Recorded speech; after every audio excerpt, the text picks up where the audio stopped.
Maghiwalay daw tayo. Si Pakboy na lang daw partner mo. Pangalawang araw na nga natin dito sa Cebu mga pangga. At kahit maulan-ulan, wala pa rin makakapigil. Rides pa rin tayo. Syempre, ang Evo All-Star, wala talagang sasayangin na panahon yan. Para masulit at madami kaming mapuntahan. At ma-enjoy namin yung mga tourist spot dito sa Cebu. Here at Cebu, day 2. Grabe, sobrang ulan. May umagang-umaga pa. Pero ano, matutuloy ba yung rides? Natuloy na sila kita. Naiwan na. Naiwan na wala. Grabe, yung gamit ni Normie ngayon ng motor ay... X-Max! Scooter gaming ngayon si Normie Garcia. Guys, at alam nyo ba, ito yung parang 1 year hindi nakapag-ride si Normie. Tapos, yung pagbalik niya ng rides, dito pa talaga sa Cebu. Yes, no? Grabe. Wala na, nangalawang na yung mga motor mo sa bahay. Wala nang gamit. So, mas okay siguro, ibenta na lang natin yung mga motor mo, no? Benta na natin. Ibenta ko. Sound check sa motor na gagamitin ni Norme. Sound check. Oh, grabe ang Woo! Let's go. Ready na. Ready na. Yung mga kasama natin. Ready natin. Oh, Idol Moto.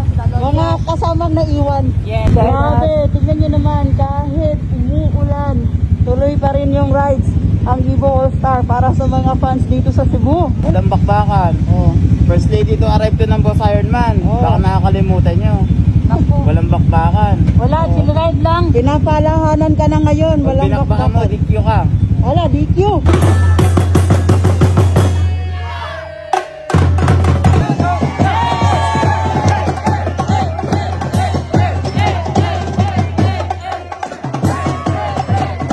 Sobrang init ang pagtanggap ng mga taga Cebu. Grabe, kahit umuulan, ang dami nilang pumunta dito para salubungin yung Evo All-Star. Tignan nyo naman, oh. Ayan. Stars natin po. 1, 2, 3! Evo All-Star! Wala yung rides natin sa Cebu. Napaka-challenging ng rides kasi umuulan nga. Possible na may mga part talaga na ganito, oh, tumataas yung tubig. Pero at least kahit pa paano nakakadaan tayo. Naboboring ka ba, Day? Ha? Naboboring ka ba? Bakit? Huwag mo na magmotor, oh. Kasi nga ako. Ah, kung marunong na akong mag-drive, pagbibigyan kita.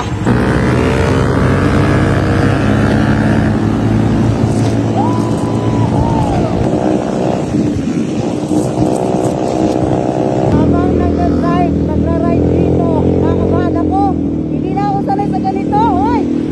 Orme, lakas mo pa rin magpatakbo, solid! Hoy, chill ride lang. Chill! Chill ka dyan! Yung pasingit-singit, kinakabahan ako. Hindi na talaga sanay sa mga ride, grabe.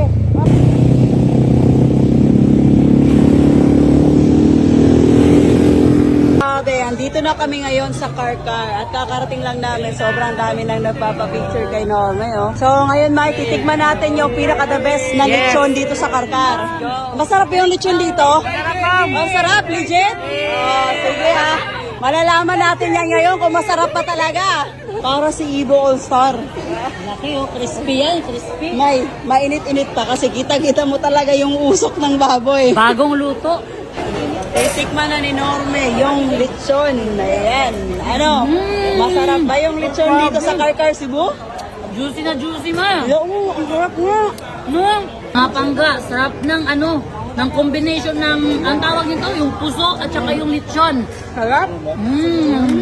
Kaern. Panit. Gusto mo na, oy. Ang damot ni SMB, oh. Balak lang. May, ang damot ni SMB.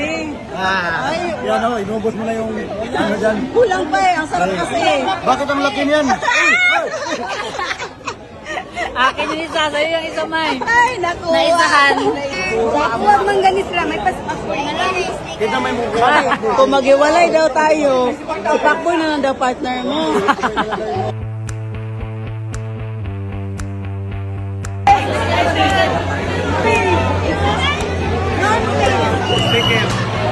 So, dito tayo ngayon sa, public market ng Karkar. Grabe, sobrang... daming tao dito. Kaya nga, grabe, sobrang daming tao dito. Hello! Wala, sobrang saya niya nung nakita niya si Norme, oh. Grabe, napahag talaga siya. Sobrang saya. Hello! Sobrang saya niya talaga, oh.